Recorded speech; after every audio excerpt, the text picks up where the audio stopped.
তোর বসের বাপের কাছে যাবি, কবি না যে তোর বসের একজনে মারছে। কবি তোর বসের মারতে 200 থেকে 300 পোলা বানাইছিল। আমার কাছে কি চাস? এটা কথা কষ্ট টাকা কিছু তো তোরে চাইতেই হবে। যা চাবি আমি তোর তাই দেব। বল কি চাস? কিছু চাই না বস।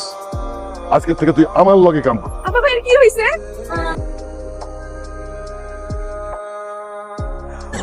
মাঝে মাঝে হায় না অ্যাটাক করে, তবে সিংহের কিচ্ছু হয় না।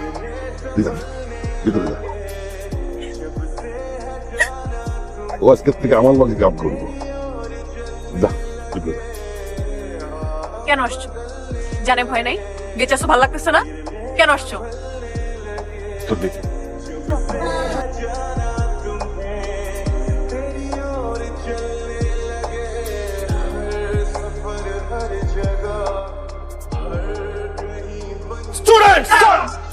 আমাদের কি এই মুহূর্তে নিচে নেমে যাওয়া উচিত? আর যে অবস্থা দেখতেছি 2 মিনিটের মধ্যে ছাদ থেকে না নামলে তো লাফালাফি নিচে পড়তো। আরে ভাবি চলে গেলেন কেন? আমরাই তো নেমে যাইতেছিলাম।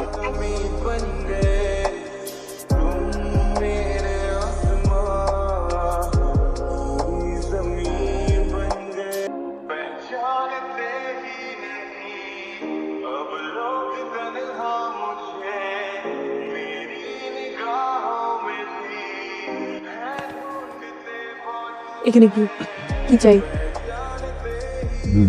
জুলফিকার সরকারের লোক আমি। জুলফিকার সরকারের লোক অফিসে থাকে, আর না হলে বাসায় নিচে। বাসায় কি? তার মেয়ের সাথে প্রেম করতে আসছি। খেলাটাকে নষ্ট করে দিলা, তাই না? আমার মনে হয় তুমি পালায় যাও। ওকে, তাহলে চলো আমার সাথে 2 মিনিট পালাই। তুই পাগল? বাবা যদি জানে তুমি এখান থেকে আমাকে নিয়ে বেরোতে পারবা? হ্যাঁ, ভাইয়া যদি একবার বলে দেয় বাবাকে তোমার নাম, তোমাকে টুকরা টুকরা করবে। তোমার ভাইয়া কি দোষ করেনি নাকি আমি একা দোষ করছি? আমি তাকে কে মারছিলাম? সে আমাকে মারছে, মেরে তোমাকে নিয়ে আসছে, আমি তোমার সাথে এখানে দেখা করতে আসছি, সে আমাকে আবার মারতে গেছে, আমি নিজেকে প্রোটেক্ট করতে গিয়ে তাকে একটা সদ্ভুত মারামারি। তোমার না কপালটাই খারাপ। ওর কপাল অনেক ভালো। আর বাবা? তোর বাইরে যে মারছে। ভাইয়া উঠছে বাবা? আল্লাহর রহমতে উঠে বসছে। কারো নাম বলছে বাবা? ওর জবান এখনো পড়ে নাই, কিন্তু যেদিন ফুটবে সেদিন কয়েকটা আমি ফালাই দেব।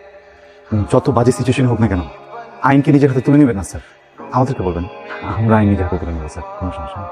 এই জন্যই তোরে আমার অনেক ভালো লাগে। ওর আবার যাই করো, শিক্ষিত হইতে হবে।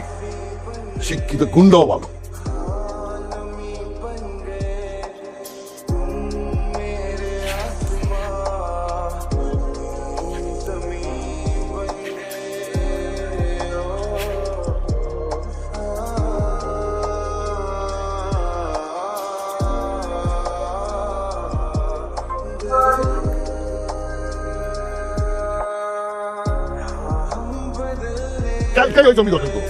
স্যার, বল প্রয়োগ করে যদি মামলা যেতে যেত তাহলে স্যার আমি আপনাকে অনেক আগে বলতাম। আমি একজন আইনের লোক স্যার, আমি কখনোই আপনাকে বলবো না যে আইন নিজের হাতে তুলে নেন। এত দেখা দেখে কিছু নেই, যা দেখার এতদিনে দেখা হয়ে গেছে। আপনার অনেক আগে বলা উচিত ছিল। জমির দাম এখন কত? 70 লক্ষ। গত 20 বছরে স্যার এই জমির পিছনে 40 লক্ষ টাকা খরচ করছে। টাকা দিয়ে চিন্তা করলাম। কার বাণিজ্য? জুলফিকার সরকার। সরকার বংশের বাণিজ্য এত ঠুনকো যে একটা জমিতে আটকে থাকে, তাই না? এই জমির জন্য বাণিজ্য বাড়ছে না, কমছে। স্যার, আপনি পারমিশন দিলে আমি কথা বলতে চাই। বল। এই জমির জন্য আপনার সম্মান লাগতো। 10 বছর আগে যখন আপনারা মামলা করছিলেন, তখন যদি মামলাটা জিতে যেতেন, খোলা ময়দানে সবার সামনে দলি নিয়ে তাদের মুখে ছুঁড়ে মারবেন। বলেন এই জমি আপনার কোনো প্রয়োজন নেই, আপনি দান করবেন। শুধু একটা শর্ত দিবেন, অর্ধেক জমি তারা ভোগ করবে আর অর্ধেক মসজিদ এবং এতিমখানার নামে যাবে। ছেলে না, আগুনের গোলা। আমার পোলাটা যদি এরকম হইতো। স্যার, এখনো কিন্তু সুযোগ আছে ছেলে বানানোর, মেয়ের জামাই বানিয়ে দেন। তোমার কারণে তোর ফ্রেন্ড গুলো ওদের লাইফ রিস্কে। বলছি কয়েকবার, কথা শোনো না, বললাম যা। ওদের বলো চলে যেতে। আরে বাবা, ওর কি থাকতে আসছে এখানে? ওরাও আমার মতো তোমাকে নিয়ে ব্যাক করবে। তোমরা আগুনের উপর দিয়ে হাঁটতেছো, পড়লে পুড়ে যাবে। মানুষ যখন ভালোবাসে তখন যত করে তত খাঁটি হয়। এক মিনিট তুমি দাঁড়াও এখানে।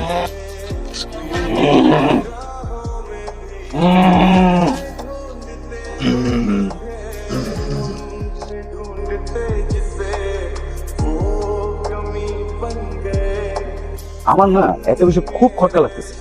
এই যে ছোট সাহেব এমন মারা মারলো, কিন্তু পুরা বাড়ি ঠান্ডা, পোলাপানো সব ঠান্ডা, বাস রেকর্ড তো এটা বলে না। আমার কেন জানি মনে হচ্ছে এই বাড়ির নিজের লোকরাই এটার সাথে জড়িত। আমি 2টা দিনের মধ্যে সব পাই করে বসে জানাবো। এখানে কেন নিয়ে আসছেন? একদম চুপ থাক। উকিল, তুমি শিওর? জি বস, আমি শিওর কাজটা কোনই করছি। কোন কাজ? জানোস না, তুই তো এত সাধু না।